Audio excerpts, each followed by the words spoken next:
the presumptive Republican nominee, Donald Trump, headlining the annual Faith and Freedom Conference today. Trump is working to smooth things over with evangelicals after some recent inflammatory comments. Let's talk about his chances with Sabrina Schaefer, Executive Director of the Independent Women's Forum.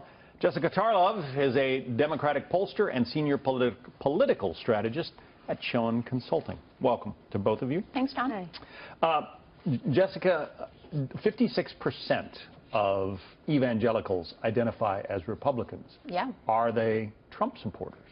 Well, I saw in the Fox News poll that came out last night that 44% of evangelical, or he has a 44% lead over Hillary Clinton with evangelical voters, white evangelical voters, and she's leading very handedly, obviously, with the Black and Latino communities. And I didn't see the breakdown there with the evangelical vote. But this is a must-win for Donald Trump here, and I think that we're seeing his support slipping. You know, he dropped 6 points from the last general election Fox News poll that we saw, and now he's trailing Hillary Clinton, and she's leading with key demographic groups. I think he's still ahead with independents, but otherwise she's really leading where she should be. And he needs this, and he needs to make his case, and it needs to be about policy, not just saying things like, I love Christians and I'm going to be there for the Christian community. Yeah, he has literally said, I love the evangelicals. Sabrina, we just saw Hillary Clinton speaking to Planned Parenthood. That's generally not an organization that evangelicals embrace. Donald Trump has said Planned Parenthood provides some good services. Right. So how does he win over this pivotal group, as Jessica said? Well, it's true. He has a very tricky needle to thread, but I'm not sure it's impossible. The reality is that 67% of evangelicals, Christian evangelicals, oppose Donald Trump right now, but that is still better than the 81% who oppose Hillary Clinton. So it's sort of an interesting, they're calling it the God gap. Sort of, I haven't heard that one before.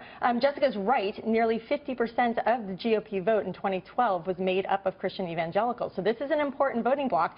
But one area, and you mentioned policy, that he does have, because he's had this trouble on the issue of reproductive rights, but the issue of Christian persecution around the globe is an area where Christian evangelicals here in America are very concerned with, and I think it's an area that he may be able to attract attention, not just within that community, but with other voters at large. But sticking with you for a moment, a lot of pollsters feel like Mitt Romney lost in 2012, in part because evangelicals didn't necessarily rally behind his Mormon faith. If evangelicals aren't excited about Donald Trump and just stay home, that's not good for him. No, they are a critical voting bloc for Republicans. You're absolutely correct. It's sort of saying women are a critical voting bloc for Democrats right now. So I absolutely agree. He has a lot of work to do right now with Christian evangelicals, with other groups.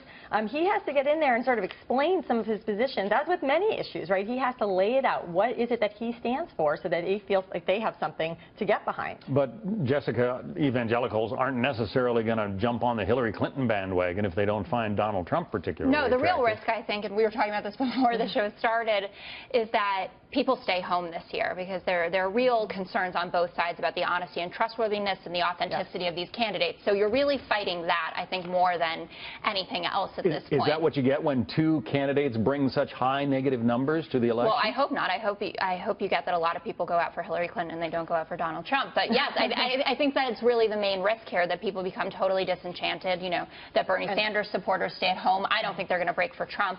But I think that's the main concern here. Spoken like a Democratic operative. Go figure. Well, it's true that the unfavorables for both of them are very high. Both, you know, Hillary Clinton, a Quinnipiac poll found 59% of voters find her not to be trustworthy. Interestingly enough, 58% of people think that Donald Trump is not trustworthy. So it's hard to have a substantive conversation with those kind of numbers. We've got a long way to go till November. We'll see if things turn around on both sides. Sabrina Schaefer, Jessica Tarlov. Thank you, John. All right, Melissa.